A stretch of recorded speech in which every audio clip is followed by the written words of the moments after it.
Assalamualaikum warahmatullahi wabarakatuh. Alhamdulillahi wa kafa, wassalatu wassalamu ala rasulil mujtaba, amma ba'd.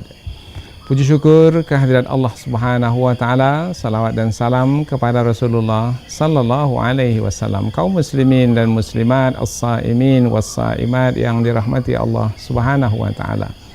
Alhamdulillah, tidak terasa kita hari demi hari melalui bulan suci Ramadan yang mulia.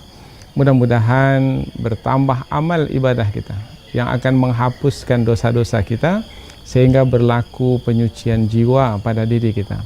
Bulan Ramadan adalah bulan penyucian jiwa.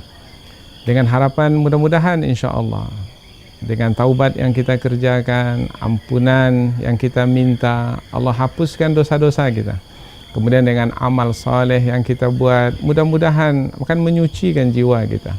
Dan kita berharap kepada Allah subhanahu wa ta'ala, mudah-mudahan Allah beri kekuatan kepada kita untuk mengisi kesempatan yang sangat berharga ini. Hari demi hari, bahkan menit demi menit, bahkan waktu demi waktu, saat demi saat, kita isi dengan amal-amal yang menyucikan jiwa kita. Beruntunglah orang yang menyucikan jiwanya. Qad aflaha man tazakka. Dan beruntunglah orang yang menyucikan jiwanya. Qad aflaha man zakkaha.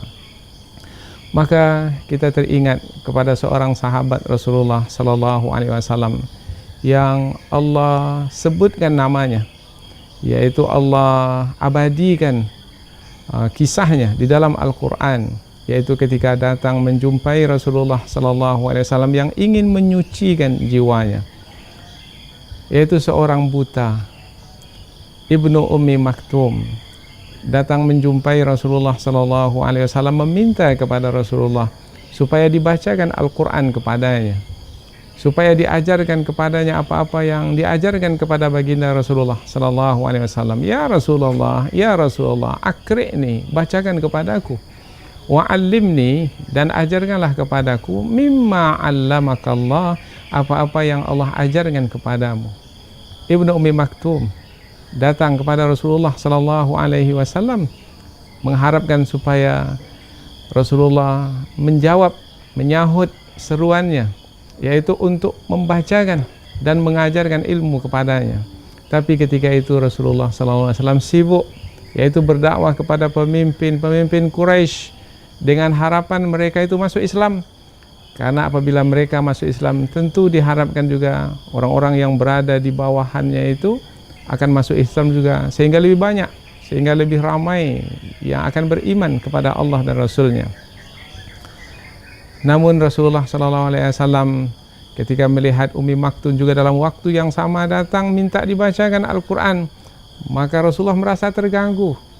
Kemudian Rasulullah bermuka masam dan berpaling. Namun Allah subhanahu wa ta'ala menegur Rasulullah SAW. Abasa wa tawalla an ja'ahul a'ma. Berpaling Rasulullah, bermuka masam ketika seorang yang buta datang kepadanya. Nah, ayat berikutnya ini yang berkaitan dengan penyucian jiwa yang menjadi pembahasan utama kita, yaitu wa ma yudrika la'allahu yazzakka.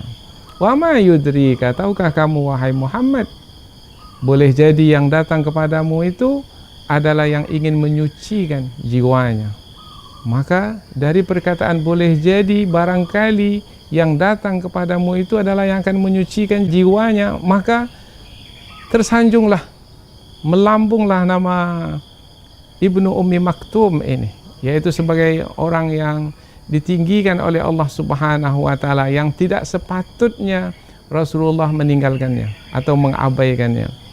Memang tidak bersengaja Rasulullah untuk meninggalkannya, karena Rasulullah sedang sibuk menyampaikan dakwah, tujuannya adalah juga kebaikan. Namun Allah subhanahu wa ta'ala melalui ayat ini memberikan pengajaran bahwasanya seorang yang telah beriman kepada Allah, yang ingin terus menyucikan jiwanya, adalah lebih baik daripada orang-orang yang belum tentu lagi akan menerima kebenaran, yang belum tentu lagi akan beriman. Maka di sini kisah Ibnu Ummi Maktum ini menerangkan tentang tingginya kedudukan beliau, yaitu sebagai orang yang berkeinginan untuk menyucikan jiwanya, yaitu dengan mendatangi Rasulullah sallallahu alaihi wasallam. Cerita yang diabadikan di dalam Al-Quran, yang setiap kali kita membacanya kita akan teringat Ibnu Ummi Maktum yang diberi kelebihan oleh Allah Subhanahu wa taala, yaitu yang suka, yang senang, yang ingin bersemangat terus untuk menyucikan jiwanya sehingga mendatangi Rasulullah sallallahu alaihi wasallam. Mudah-mudahan insyaallah bulan Ramadan, bulan penyucian jiwa ini akan menghantarkan kita menjadi hamba-hamba yang juga suka, senang dan semangat untuk menyucikan jiwa. Mudah-mudahan kita mendapatkan keberuntungan dari setiap usaha penyucian jiwa yang kita lakukan. Barakallahu fikum wa billahil hidayah wa taufiq. Wassalamualaikum warahmatullahi wabarakatuh.